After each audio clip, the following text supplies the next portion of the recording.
Thursday, March 19th, 2015. This is the Sales Playbook podcast. I am your host, Paul Castaigne from yoursalesplaybook.com, and this is the podcast for sales reps, sales leaders, and business owners who want to sell more. Now today, we're going to talk about something that really hits home for so many of us. And really what I'm talking about here is what to do when you don't have the time to hunt for new business. Now, this week's episode is brought to you by our 40 Ways to Warm Up Your Cold Calls webinar. So let's go ahead and pay the bills.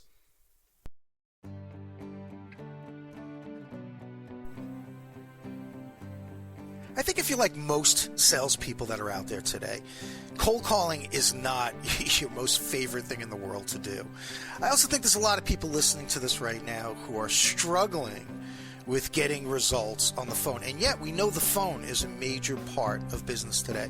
And to make matters worse, you have a lot of studies out there right now that are pointing to how ineffective cold calling is. You have one from Leap Job claiming that cold calls are 98% ineffective. You have a similar one from IBM that was released coming in at about 97%. And it really made me wonder, how much of that is the cold call's fault?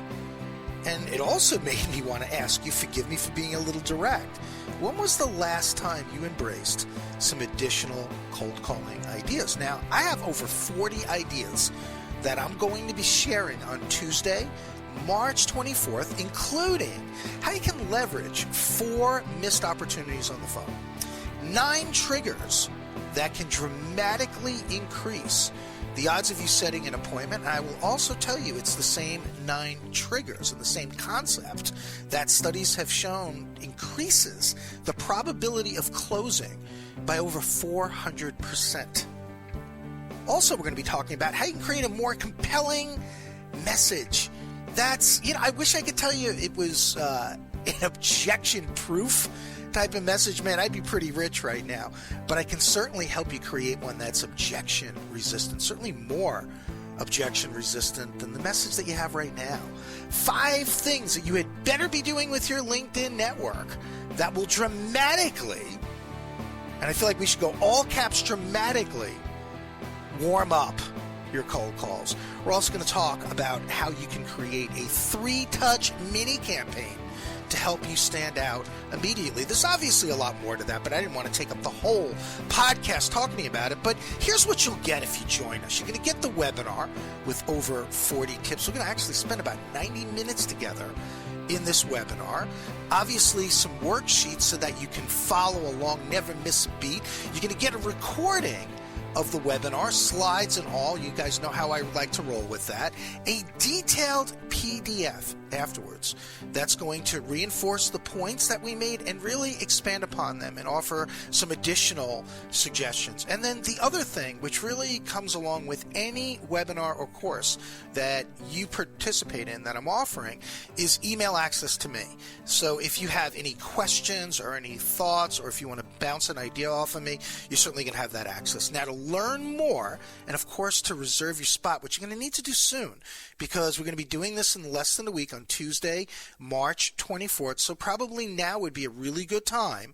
Please visit yoursalesplaybook.com/warm calls. yoursalesplaybook.com/warm calls.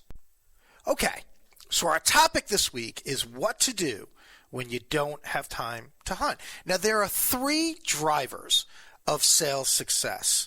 And before I tell you what they are, you have to become absolutely obsessed with these 3 drivers in order to, at a minimum, keep your job, right? I mean, like, how cool would that be? But in order to really to get to the next level, to hit that level of sales rock stardom, which I'm hoping that's why we're all here hanging out together right now, not because of my bubbly personality. But anyway, the first thing that you want to do is obviously you want to hunt for business. You have to hunt for business. The second thing is that you never want to be so concentrated or so focused on bringing business in the front door that you're losing a lot of business out the back door. So you need to retain and wow the existing clients that you have. I think we would all agree That's a pretty damn important thing. And last but not least, you want to be able to grow existing business, maybe expand into other locations, other departments, get other product lines in there. You guys get the deal. So the challenge for many of us is that we're hanging out on that second driver a lot, which is retaining and servicing and hopefully trying to create those wows. And in everyone's defense, hopefully we're also spending time trying to grow that existing business. But no matter how we slice it, sometimes there comes a point where we're just not able to put the artillery fire on hunting for new business. So this week, I have 6 ideas for you that I'm hoping will open up some opportunity, help you maybe see a little bit more time in your schedule so that you can keep hunting for business. So without further ado, let's get down to business. Let's talk about item number 1. And feel free to give me like a big fat duh, Uncle Paul, on this one. But you know how it is. I mean, you might know this. You might have heard it a million times. Doesn't mean you're doing it. So item number 1, look at your time management. I'm laughing because we're probably a lot more alike than we all give each other credit for. But anytime I think of time management and somebody wants to tell me to track my time, I just about always respond to that with an eye roll, but they happen to be absolutely right. And I remember taking a course, it was probably about 10 years ago. And what made it kind of awkward is that one of these instructors was reporting to me at the time. And I was in this person's class. And meanwhile, they report to me. I mean, that's kind of like an interesting dynamic, right? And they were talking about time management, and they give the assignment to track our time for a week. And I have a really bad poker face sometimes. I don't know about you guys, but I have a horrible poker face. And I must have just been giving her like a really foul look. And she goes, okay, smart ass, for you, Castaigne, you get to do it 2 weeks. So I had to do it 2 weeks. So now because of that, I believe in payback. My suggestion to you guys, because I had to do it for 2 weeks, you guys got to do it for 2 weeks. But what's really better about doing it for 2 weeks is that tracking your time for 2 weeks gives you a better feel for trends and things that are continually happening. But you know what? One of the things I recommend is that you don't just track your time. You track your time with a few missions and goals in mind. The first thing is just be on the lookout and jot it down and jot every one of them down as you go along. Any time wasters that are happening. And time wasters can be self-imposed. It could be coworker imposed. It could be boss imposed. It could be, we can go on and on and on. But I want you to be mindful of it. Just jot it down and how much time you're wasting on it, and just keep an open mind. I've had people come back to me, I swear to you, and I remember doing a class a few years ago, and when we were talking about examples of different time wasters, somebody said something, and all of us laughed at this poor person. That makes me just a horrible trainer, I know, but it was just so damn funny. And this guy even laughed at himself. And I'll tell you what we did after we got done laughing. But the guy said, well, a big time waster for me is, watching the coffee brew or like watching the microwave. And we all laughed because it was just hysterical. And then we were like, but we've all done that at one point. So it's like silly stuff like that you got to be on the lookout for. And then not so silly stuff. But the other thing, too, is you also want to look at interruptions. And you've heard me say this a million times, and it is one of my pet statistics that I just beat you guys to death with. You have to know that right now the average American is losing about 2.1 hours a day to interruptions. And interruptions are, it could be both good, it could be bad, it could be all those emails that we're checking each and every day. I think you've also heard me mention that the average person right now is checking their smartphone about 150 times a day. It could be coworkers, it could be your boss, it could be all kinds of scenarios, right? It could be this need to answer every call, no matter what we're doing, stop what we're doing and doing that. And then remember that when it comes to an interruption, it's not just the amount of time that we lose just embracing that interruption. it's also the time getting the momentum back to where it was. So I want you to track that as well. And then the other thing that I want you to watch for is, and it's a very important thing when you're looking at your time and how you're spending it, many times we're looking for these big ahas, right? We're looking for these big violations of our time, like an hour or like even a half an hour, even 15 and 20 minutes. Those things, I'm here to tell you, usually, not every time, are these huge blurbs on the radar screen. You can usually see them, and you usually stop yourself from going too long. But what I want you to, look for those things. But what I want you to really be aware of are all the little 3 and 5 minute things and the 2 minute things and the 6 minute things. Because when you add them up throughout the day, it could really turn into a substantial amount of time. When you multiply it by 5 working days, and then you multiply it by a month and a quarter and a year, my goodness, you could be talking about weeks that you're losing every single month. And finally, the only other thing that I just want to say about the time management thing is that when you're tracking your time, remember that statistic that I mentioned to you, that the average American or the average person, right? Doesn't matter if you're American or not. I don't even know why the hell they put that in the damn study. Probably because they studied Americans. But anyway, the average person losing 2.1 hours a day, I would throw down a challenge for you. And instead of looking at it as 2.1 hours a day, and it could actually be more for you, what you want to do is do this time tracking exercise with the goal in mind that you're going to find a way to liberate 1 hour of your day back so that you can put that back onto hunting somehow. And you don't even have to do the full hour a day. What if you could find another 20 or 30 minutes a day that you could put toward hunting? And just to be clear, so nobody gets turned off, you might have, when you heard me say hunting a few times, you might be thinking automatically that it's like, oh my God, it's cold calling and cold calling sucks. Well, who says it has to be that? Why is suddenly, or not even suddenly, why is it that we embrace the cold call as like the only thing? Could you be sending emails? Could you be sending some snail mail? I mean, there's a variety of LinkedIn activity. So there's a lot of things that we could be doing with that time. So don't avoid doing this exercise just because you think that it's, oh great, now I got to pick up the damn phone and talk to idiots all day. No. There's a lot of things that you could be doing. The next thing that I want you to do is I just want you to do a little bit of, as the late Zig Ziglar would say, a checkup from the neck up. I want you to just ask yourself an honest question. And this is a tough one because it's one of those moments, you've heard me say it before, where you got to tell the ego to go wait in the car. Are you busy because it's client imposed, or are you busy because it's self-imposed? Big difference there. And let's start with the client. Well, actually, yeah, let's start with the client imposed. I'm saving the self-imposed for last. But if it's client imposed, you might want to consider having a proactive discussion. I call it a proactive discussion, by the way, because many times when we have to correct something with another person. Now, and let me be clear.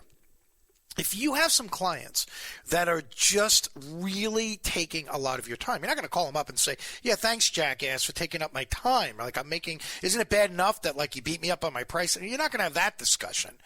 But if you have people that might be a little demanding of your time and they insist on like these immediate like responses and everything else, you might need to have like a little come to Jesus meeting with them. And it doesn't have to be anything that's nasty or confrontational, but I do believe that it needs to be done in a proactive manner. And what I mean by that, that's just a fancy way of saying, try not to address it as the behavior is occurring. Why? Because all of us are really emotionally attached to our behavior as we are engaged in that behavior. But if we talk to someone before it happens again, I have found that people take it less personally. And of course, you package it in the right way. And what you might want to say to them is just, especially if it's somebody who's very demanding of your time and that you get back to them right away, just mention to them, hey, listen, I'm not going MIA on you here, but it's not practical for me to stop what I'm doing. And it's really disrespectful to my other clients to interrupt the meeting with them just to get back to you very, very quickly. So what I promise you that I'll always do is that I'll always get back to you and just come up with a reasonable period of time to get back to them. But the point is that for you to continue stopping what you're doing, you're getting a whole lot of nothing done, and those interruptions are killing you. So, and probably a lot more than you realize, because when you do that time tracking exercise, you're going to have some major ahas. I promise you when you do that. So that's one of the things that you want to do. I would also say that if you have a situation or a bunch of scenarios that are client imposed, and I'm not trying to be nasty here. Some of you are going to say, oh my God, this guy Castaigne is such, just a nasty bastard here. Consider giving your low income, high time investment accounts to someone on your team. I mean, seriously, if you have those accounts that are just, and I know how some of you feel, that you think that, no, if I just go and I service the hell out of them, I can grow that business and everything else. But the thing of it is, if they're taking your time and you've been working on them for a long time, and they're just sucking so much of your time out of you, and they're just not high revenue accounts, I'm here to tell you, and I really want you to think about this for a minute, there is a newbie on your team that will rename their children after you for just letting them inherit those accounts. And I also think that you're going to be pretty, so much better for that experience, not just because it's goodwill, but because you're freeing up your time. You could even maybe, and this one is going to be a little bit difficult. In fact, I just want to go there right now. I was just beating around the bush. We're just going to go there. Let's just talk a little bit about self-imposed busyness, and especially when it comes to a client. Many salespeople, and I've seen this amongst the top performers, by the way, we have this thing in sales that, well, if we want to do it right, I got to do it myself. And we have got to get better at delegating things. And the best way for you to get better at it is to challenge your own limiting beliefs, and the belief that it's all about you and that you're the only one who can do it right. Hey, you know what? I don't know your setup and your situation. You might be 100% spot on. I'm just saying, would you just humor me and challenge yourself on that? It could be your own belief system. Many times, too, it's a situation that maybe you could just train somebody internally to be able to help you. But then it's like, well, I don't have the time to do that. Well, it's never going to be the right time. So maybe you need to just bite the bullet, take a few casualties, and then go on and win the war. So that's something that you might want to think about. The other thing, and this one is going to be really tough for many of you to swallow, I want you to know that sometimes being busy is just a fancy avoidance technique, and it's a form of procrastination. Of course you're busy. We're all busy. But sometimes we'd rather be busy than get our ass kicked on a phone or get rejected in an email. Just understand that your brain is wired to just keep you in complete supply and provide you with no shortage of things to keep you away from things that make you uncomfortable. Perhaps that could be it. Remember, one of my other pet statistics and studies is this whole thing on procrastination. They've done studies on this, and they found, and it's going to be no surprise to you, that at the core of it, it's a fear and a disbelief that we could get the task at hand done. And maybe being busy keeps you away from facing the truth. So, not here to get everybody pissed off at me this week, but you know me, sometimes we got to embrace a little bit of tough love. So I want you to just keep in mind. The other thing, too, as far as self-imposed, some of you believe that you absolutely have to jump every time a client calls and every time they send you an email. And I'm going to confess right now and tell you something about me. And I bet you half of you just hightail it on out of here. You're not going to like me very much. But shooting straight with you, I don't do that. And I have some really high-level clients. I have some Fortune 500s. Now, right away, you guys might be thinking in extremes, like, oh, man, that's a real crappy way to treat your clients. What's a crappy way to treat your clients? Not jumping every second and whatever. It's actually quite respectful to my clients, because I refuse to be sitting in a meeting with Jason and have my eye on my phone, and every time it goes, I've got to go and grab it. Or I refuse then to have to then break my concentration because I don't want to check the phone in front of Jason, knowing that, oh man, I probably have somebody I have to respond to right away. It's ridiculous. So what I do when I'm prospecting and I'm just hitting the phones or whatever it is, I have a rule, and my rule is I will not take an inbound call when I'm making an outbound call. Exceptions to the rule when I know that maybe there's a potential fire that could be happening. Maybe I have a project I'm working on. Maybe there's important information that is really timely. It could be, and I've mentioned this before, if I have, which happens many times, I have maybe a speaking engagement that week, and all of a sudden I'm in the process of making some calls, and I look on my smartphone, and there is this account calling me. I'm thinking it's probably timely, and I should take the call. But for everybody else, I check messages and I check emails on the hour. And that keeps me very, very focused, because I'm just going to tell you at some point, folks, and please hear me when I say this insanity has to stop. It is getting to points of like ridiculous, where we can't get a minute or two to ourselves, where we cannot get like a minute or two of focus on a project without the phone going off and without the email. Now, hey, let's stop for a minute. Poor Paul, his phone's always going off, right? That's a real like crappy problem to have, or whatever it is.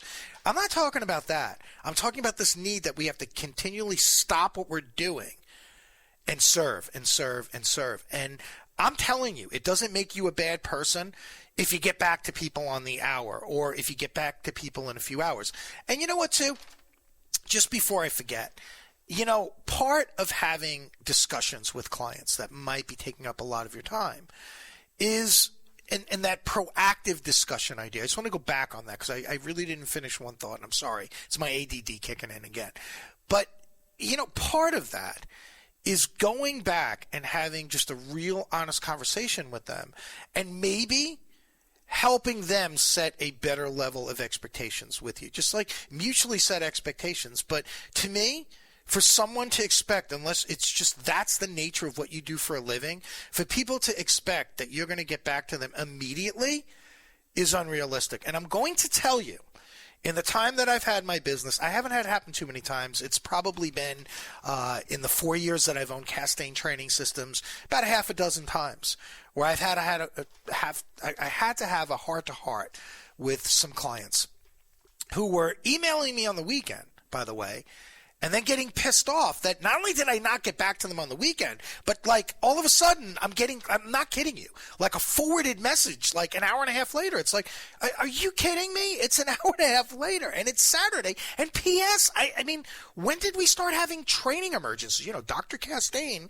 wanted in the training room. I mean, seriously. So I had to have a heart-to-heart, and literally, with the relationships I have with my clients, I can break balls like that and kid around with them. I wanted them to see just how crazy that was. And I also wanted to hear them out and understand what in the hell was so important that you had to like email me twice within a 90-minute period on a Saturday. Just help me to understand it, so that, if I need to work with you a little bit, which working with you a little bit is not going to be on Saturday, but I'll try to meet you in there somewhere, but help me to understand it. So I think that's really, really important that you do that. So the other thing now that you might want to consider doing, let's go on to item number 3, because I beat the hell out of that, is I want you to get real superstitious really fast. I need you to understand that when you are not hunting, you're vulnerable. And because if you lose accounts for any variety of reasons, and there are a lot of reasons out there that you might not even be considering. I mean, do things last forever? Because I don't think they do. And all kinds of weird things can happen. You're screwed, because depending on how long your sales cycle is, imagine having to start over. And I've known salespeople who have done that. And I also want to tell you that right now you're listening to someone who not only was screwed, but screwed over his family for an entire decade, trying to dig his family out of the mess that he created. When I lost my business back in 1995, I wasn't hunting. Remember, I told you guys I was a real arrogant SOB. I had DuPont. I had Miracle-Gro. I had brought in a lot of business. My book of business that I had was about $2.5 million. And it was printing, which those of you in printing, even today, if you're selling $2.5 million, you're not doing too bad. This was 20 years ago I was doing that and running a business. So, but I had it in my head that I had no time to hunt anymore. And I'm also going to tell you that I also thought it was beneath me to be cold calling and hunting for business when I had $2.5 million coming in. And then one day DuPont, through no fault of mine, said, hey, man, we're going to be moving it on down to Wilmington, Delaware, and we have to use local vendors. That was almost $1 million in that one hit. I think it was 750,000, whatever it is. I had a Canadian company that was out here in New York pull up and go back to Canada, and I lost them. I had a variety of other things happen that would just, the only way that we can describe it was just crap luck. And I was not prepared. And I remember, and I don't ever want you guys to experience this feeling of just gloom and doom when I realized at that point that I had no pipeline. I had no prospects. I have nobody who, I had met with or anything like that. Please don't ever put yourself in that position. It's just unnecessary. Next, if and this is the other thing that I want you to think about. If you're spending a lot of your time with clients right now, because usually when we don't have time to hunt, it's usually because we're spending a lot of time with clients. And there's other reasons too, but let's just say that's the case. If you're spending a lot of time with clients anyway, why don't you start asking them for referrals? Because then at least, think about that. It usually takes a lot less time to close that type of business. You don't have to go and find it. Somebody's basically saying, yeah, call my friend John.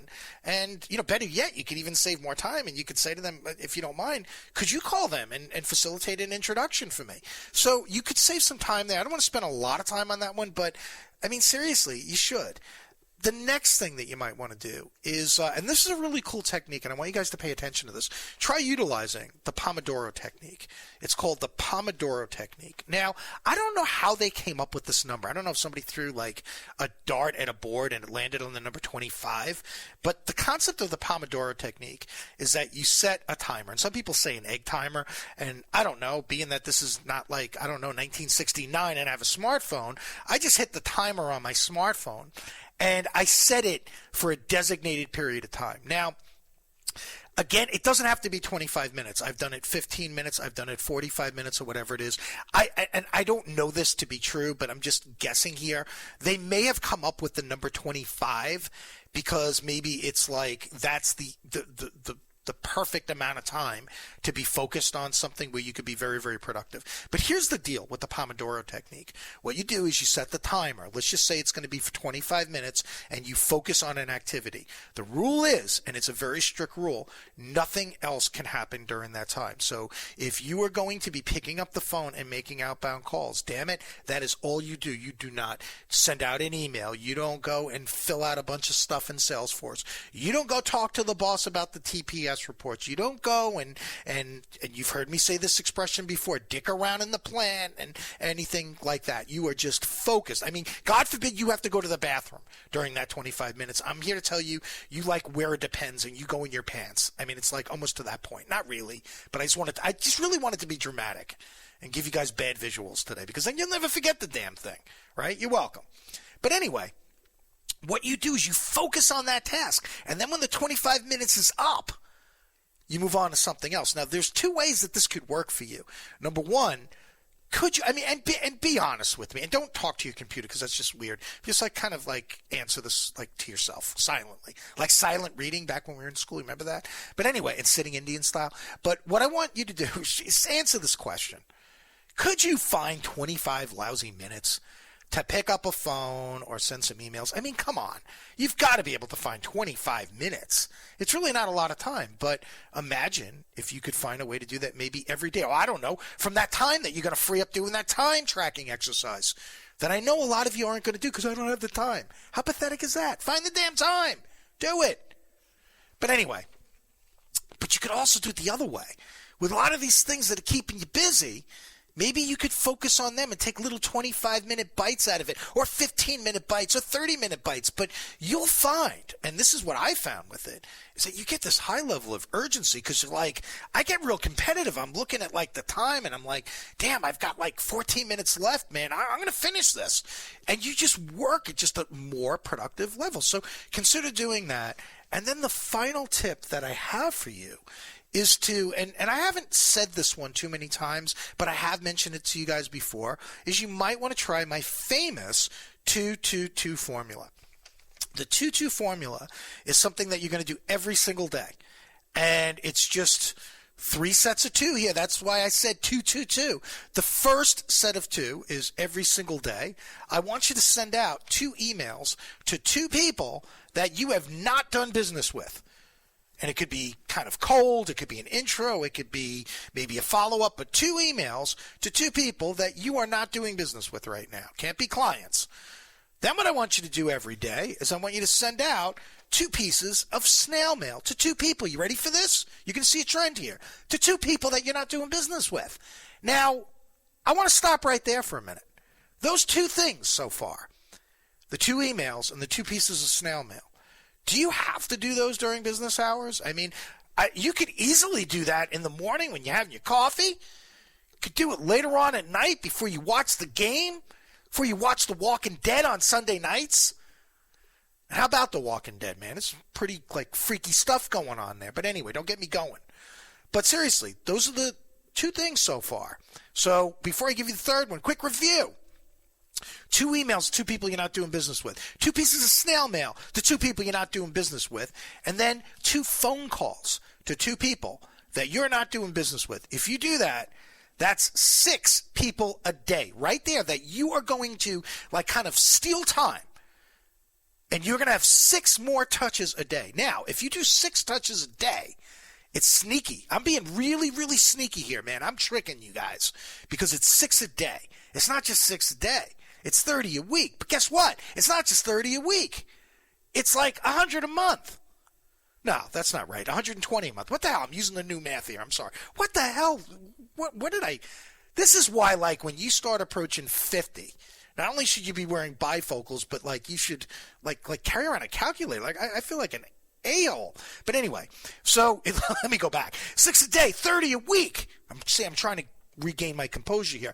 120 a month, and it's over 1,200 a year. And I just gave you 2 months off before you say it's the new math again. So I just want to tell you, how the hell could you not be in better shape a year from now from having 1,200 additional touches that you practically did in your sleep? Because let's be honest, how much time are we talking about here to do 2 emails, 2 pieces of snail mail, and 2 phone calls every single day? But I want to be very clear about this. This is not a substitute for you blocking out time to hunt. You have to do it. But if you do this every single day, what this is going to do is it's going to keep your muscles in good shape. It's like, you know how it is when we miss time at the gym, right? Muscles get a little soft. Maybe we're huffing and puffing a little bit more. So you have to be able to do that. But anyway, there you have it, folks. There's 6 things for you to do, 6 ideas when you feel you don't have the time to hunt. Now, what I'd love to have happen, because I really want to make this interactive this week, I'd really like to hear your thoughts. What do you do when you don't have time to hunt? Maybe there's something you're doing that I didn't mention here. Would you do me a favor? Shoot me an email at paul@yoursalesplaybook.com, or you can go back to our show notes for this episode, and you can leave a comment by going to yoursalesplaybook.com/121, because this is episode 121. One more time, either email me, paul@yoursalesplaybook.com, or visit the show notes, yoursalesplaybook.com/121. So that's it for this week, folks. Everything that you just learned is completely useless until you make a decision to do something with it. So I want you to get out there. I want you to get your arms around this. Give it a shot. Let me know what's working, what's not working. Take care, folks.